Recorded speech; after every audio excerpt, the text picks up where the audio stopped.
Chapter 15 is called the cutaneous senses, and that includes includes like touch, pain, itch, tickle, heat, cold. But we're only really going to talk about touch and pain, and we'll start by talking about touch. Cutaneous senses, we also talk about this as the somatosensory system, so feeling, sensory, my body, my soma. They do include touch and pain, as well as I mentioned others, but that's what we'll talk about, touch and pain. They're important for protecting against damage in the system. So any kind of, well, a lot of our touch, but especially when we're in pain, it tells us like, hey, we need to get your hand off this hot stove. Or people who have some congenital insensitivity to pain find themselves bruised a lot. And they can die of something like appendicitis because their body otherwise would be telling them that they're in this pain. That is important information. But also grasping things. So we'll see that partly because of this, our mechanoreceptors, our particular receptors, tell us about how hard we are grasping something. That's really important. How strongly I type on a keyboard. My interacting with my environment is really informed by my cutaneous senses. And then he talks a little bit here about how a lot of people would give up their sense of touch or their cutaneous senses before vision or hearing, because we as humans feel that those are so important. And he says, then here's another reason to not give up your cutaneous senses. So they motivate sexual activity as well. Part of these cutaneous senses, so when we talk about the medial limniscal pathway and the sense of touch, we're also getting information about the position of our body and our limbs, so the sense of proprioception, and we're also getting information about movement, so our kinesthesis, how long is our stride, are we moving our arms along with our body.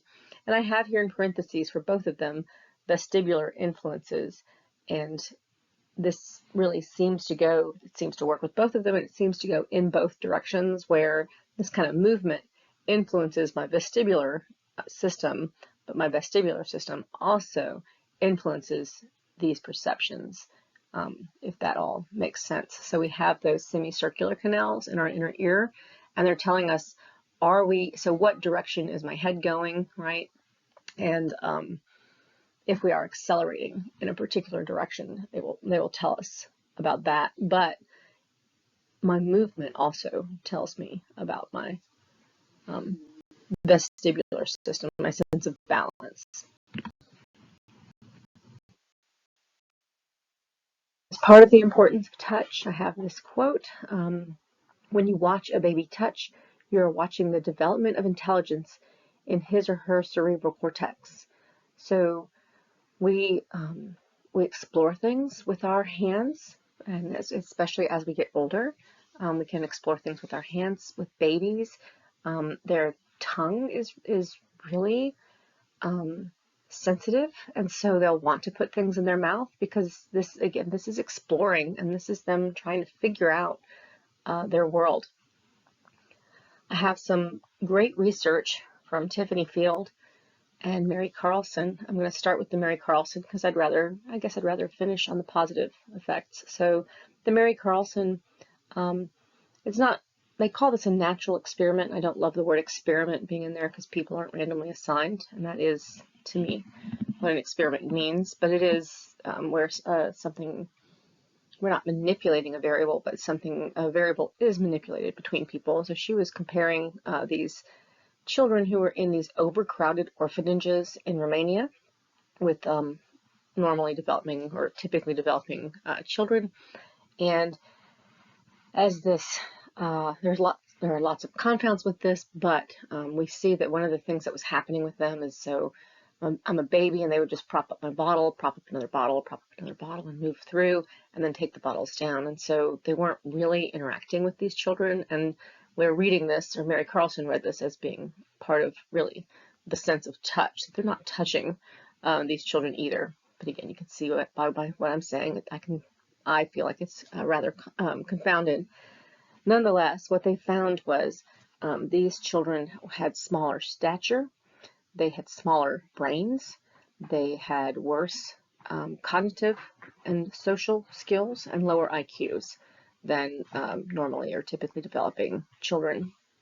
At the time, people were very upset in learning about these orphanages, and so I think it was people from Canada and Great Britain went and adopted out all of those kids, kind of emptied out those orphanages. My understanding is it's kind of happened again where they're a bit overcrowded, but what that allowed for, because this was a while ago, it allowed for some longitudinal research to be done, and so they went back and looked at these kids, those same things, so stature, cognitive development, social development, IQ, and the size of their brains.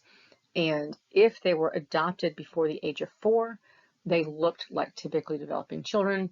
If they were adopted after the age of 6, we see some of those effects. And so we can see this kind of really sensitive period or critical period when we have all that brain plasticity, where it looks like to some extent I can make up for, or I can still develop my brain as I need to, if we can get them out of those situations young enough. Again, confounds, natural experiment, not my favorite kind of experiment because it feels just like we're just looking at this natural event. Tiffany Field's research is really neat, and she also has some studies that are kind of confounded where she's looking across cultures and things like that, but I'm going to use an experiment because if I haven't already said it for this class, I'm an experimental kind of gal. I like to see manipulated variables and random assignment because then we can talk about causality, right? Where was this a cause of some change or something different? And so what she did was back in the late 80s, so my niece was born in 1985. She was premature, and she got standard care as usual, which was to be put in one of those little incubator-like bassinet things so that they were kept warm, because one of the things they can't do when they're really young is to maintain their body temperature. They keep them free from exposure to diseases and so forth. So she was kept in there for a couple weeks, and that was typical. And what Tiffany Field did was said, so we're going to randomly assign these premature infants to either standard care as usual or that standard care plus being massaged 15 minutes a day. I think it was 3 times a day. So just a few times getting some touch, like exposure to touch. And what they found was those premature infants who got that massage 3 times a day, they gained weight faster, they got healthier faster, and left the hospital earlier. And so that was really the beginnings of the U.S. starting to use this kangaroo care, which other countries already used quite a bit, but this skin-to-skin contact, especially with premature infants, but with any infant, holding them skin-to-skin is apparently very beneficial.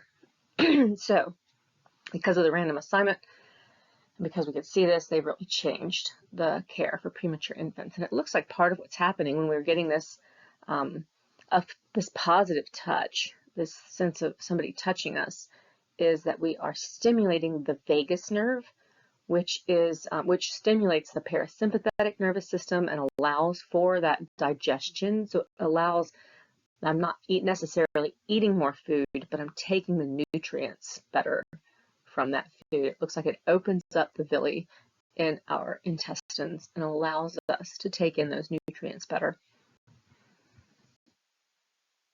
The skin, the monumental facade of the human body, according to Comel in 1953. It is our heaviest organ. It's not the largest organ, but it's the heaviest organ, the largest sensory system. It's all over. It's the only sensory system really all over our body. It is protecting us from harm, from bacteria, chemical agents, dirt, so forth. It's also preventing bodily fluids from escaping, which is always good. And then it provides us with information about various stimuli in the world. So when we just talked about the sense of touch, telling me about grasping and how hard I'm typing something, but we're going to talk about these how these sensory receptors tell us about these various stimuli in the world. In the skin, we can point to the epidermis, that outer layer of the dead skin cells. And most of us probably did this. I feel like I did this in 7th or 8th grade, and I'm assuming they still do this, where you put a piece of tape on your friend and you pull it off, and everyone goes, ooh, because they're saying, oh, that's dead skin cells. So that's your epidermis. The dermis, the layer below the epidermis. Our mechanoreceptors we're going to see are mostly in the dermis. There are some down in the hypodermis, but mostly in the dermis, either higher up towards the epidermis or lower down towards the hypodermis. The mechanoreceptors are those sensory receptors that are telling us about mechanical stimulation, pressure, stretching, vibration, and so forth. And then, of course, the hypodermis. So below the dermis, we have our adipose tissue and some white blood cells, and the hypodermis. It will mostly be in the dermis. We're going to get to some of these sensory receptors, these mechanoreceptors, as they are called altogether. We're going to start with the Merkel receptor and the Meissner corpuscle. They are up closer to the epidermis, and so they're going to have smaller receptive fields than our other mechanoreceptors that are further down. You can see that for the Merkel receptor, we're going to be talking about this one probably the most, that it is firing. So when I start putting pressure on my hand or my finger, so if you go and touch your hand with your finger, you're getting pressure in both of those places, and that is a slowly adapting receptor. So as long as your finger is there, it's going to continue to fire. It will adapt, but slowly. Okay, so but it's continuously firing. The Meissner corpuscle, which is also farther up, this is the thing that tells us really about our hand grip. Am I holding a small book? Am I holding a larger book or something heavier? Am I holding a puppy or kitty where I have to be really careful? These are the Meissner corpuscles that are telling us how hard I'm holding something, right? Telling me about my grasp. And they have a more on-off. So when we start to grasp, so if you put your 2 fingers in your hand and you grasp, when we start to grasp that, those Meissner corpuscles fire, and then they stop firing. And they fire again when I let go. Okay, so they're telling me about that change. As we get farther down towards the hypodermis, we have the Ruffini cylinders and the Pacinian corpuscles. And I will say, if you see this and you've had this in other textbooks, sometimes those endings are a little bit different. So sometimes the Meissner corpuscle is called maybe a Meissner cell, I can't remember. Sometimes the Ruffini cylinders are called Ruffini endings, but I like that he keeps the corpuscles for the Meissner corpuscles and Pacinian corpuscles as corpuscles, because we can see that that information then is telling me, hey, this is an on-off kind of firing. This is a rapidly adapting, is what they call that. When it's an on-off, I'm going to fire when something starts, and then I'm going to stop firing, and then I'm going to fire when something stops. Okay, so Ruffini cylinders are slowly adapting, and they are telling me really about the stretch of my skin. And when we think about stretch, we usually think about what we're feeling like in our muscles, right? But our skin is also stretching around in different ways. And I'm going to end up using this example with my keys, even though it's weird because I'm not doing it in front of you, but you can imagine, you'll have to imagine. Okay, having keys in your hands, and you can do that. You can move things, you can move your keys around in your hands. And so we'll see these different ways that we can stretch the skin and different ways to grasp keys. And again, slowly adapting as long as I'm grasping those keys and my skin is stretched in that way, then the Ruffini cylinders are going to fire. And then when I stop or I change, different Ruffini cylinders will fire. And the Pacinian corpuscle, so another rapidly adapting on-off. It's going to be the Merkel receptors and the Pacinian corpuscles actually that we talk about the most. Again, Merkel receptors tell us about a lot of things and details of objects, but the Pacinian corpuscles do tell us something about the detail of objects, potentially, if we're over time. Because again, they're on-off, they're telling us about changes, and Pacinian corpuscles are particularly sensitive to fast vibrations. So if you put your hand on your refrigerator or your car and you feel that, Or I think one of my students asked me about the purring of a cat, that yes, presumably that is the Pacinian corpuscles telling me about that fast change. And again, on, off, each one of those changes, we're going to see on and off like that. Okay, so if I have my keys in my hand and I'm holding my office key, then that office key is hitting two of my fingers in a certain way, and then so the Merkel receptors are telling me about the way it's hitting my fingers. I'm holding it a certain way with a certain kind of grasp because of the weight of the keys. So my Meissner corpuscle is telling me about that grasp. Again, rapidly adapting, kind of on-off. But then as I'm grasping it and holding it, that the Ruffini cylinders are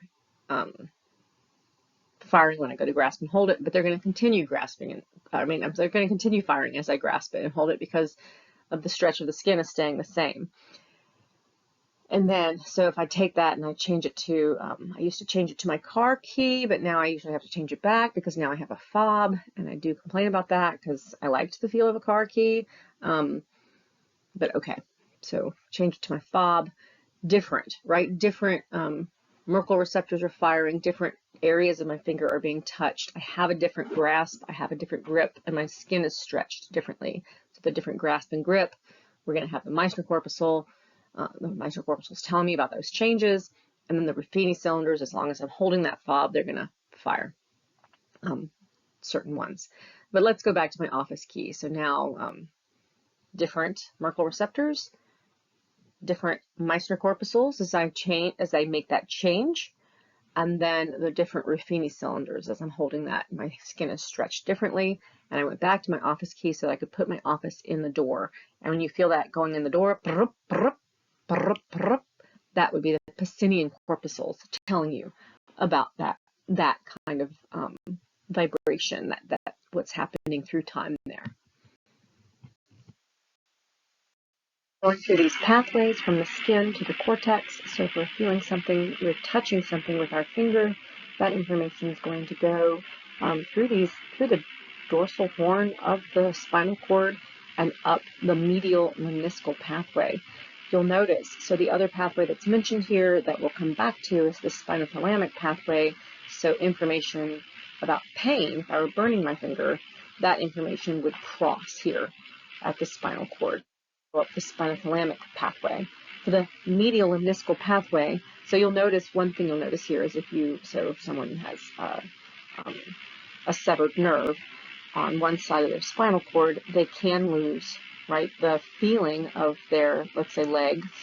If it's on the left side, they're going to lose the feeling of the leg and then where their leg is in space and all that information from the left side. But as far as pain and itch and temperature, they're going to lose that from the right side because of how that crosses over there at the spinal vertebra. And so the medial meniscal pathway, when I'm touching something with my finger and I'm feeling it, that information is going to cross over in the medulla and then synapse in the ventrolateral nucleus of the thalamus. And I will say from here on out, I'm still going to say whatever thalamic nuclei he has on the slides. I hope I just read that correctly. It's super tiny on my screen. But honestly, when we get to touch and pain and even taste, I want to say, I feel like when I look it up in different places, they say it slightly differently. And some of those, so like pain goes to several thalamic nuclei. So from now on, you can just say thalamus, and I'm good with that. So we're crossing over so that we are on the contralateral side and get to our somatosensory cortex. So that first higher level processing, our primary receiving area in the cortex, and it's going to be, again, contralateral, so it's on the opposite side. And that's true for all of my information, right? Because spinothalamic, so that just crossed over earlier, but it meets back up so that we are, when I'm feeling something with my left hand, regardless of whether I'm just feeling here's my book versus something painful, that's going to be on the contralateral side of the somatosensory cortex. Go back to these two pathways with some language on the slides. So, and I've done some underlining here, or actually I stole this slide from Dr. Neil Levins, who did some underlining. He has some good little memory tricks if it helps you. The medial lemniscal, these are the larger fibers or touch fibers. Those kinds of fibers are larger, which means, so they're larger in diameter, they're myelinated, they communicate more quickly, so they're faster. They give us our perception of touch, and they also give us that perception of proprioception, right? So the sensation of where my limbs are. And the spine, we can contrast this with the spinothalamic pathway that has those smaller fibers. They're slower, so he's underlining the S's. This is kind of try to like memory, to help your memory. They're smaller fibers, which means they're slower. Some of them are unmyelinated. If you think about that dull pain especially, they're unmyelinated, and it's going to tell us about temperature and pain. One of the reasons we know that we have this separation of function between these two pathways is because of the people with CIPA, which I mentioned before, which is the congenital insensitivity to pain. I'm going to forget the exact language for what the A is, but it's basically that they also, they don't feel heat and cold, so they don't feel temperature or itch either, but then the A is really that they also have a problem controlling their own like temperature. So they have a lot of problems, and they are relatively likely to die relatively young because because pain is very informative, right, about what's dangerous. But then there are also these people. This is a very rare condition, but Ian Waterman has probably become one of the most famous people who have this condition. So the story, or remembering the story, goes like this. He was about 17 years old. He worked in a butcher's office. He got a flu. He got sick. He stayed off for a little while, and he came back to work. He started feeling fine. But whatever happened with that flu, his autoimmune system started attacking this medial lemniscal pathway. So a good way to kind of remember this, because so what he lost with the loss of his medial lemniscal pathway was his sense of touch, as well as that sense of proprioception, so the positions of his limbs. He could still feel pain, temperature, and so forth. He describes this, and there have been a couple of stories that I've heard throughout the years. So one was that he was in an elevator that broke down, and because it went dark inside, when the lights came back on, he was basically crumpled to the floor because what he does now, and this video is really great, where he's talking with David Eagleman. But what he does now, or what he did after all of this happened, was he just had to do this kind of constant visual checking. So for most of us, this information comes up seamlessly, and we don't have to think about it at all. But he was at an age where he already had to, this had to become a very cognitive process, and he did this constant kind of visual checking. Obviously, he didn't work in a butcher's shop anymore. There's too many ways to get hurt there if you're not really aware of where your limbs are. There's another story of him being in his bed, like the fact that when he's in his bed, he kind of just feels like he's floating in space, because again, he doesn't feel the bed on the back of his. So all of these things that we really take for granted, and he'll talk a little bit about that in this documentary, which I strongly recommend. Partly just to break up the me talking, but it is really interesting to get his perspective.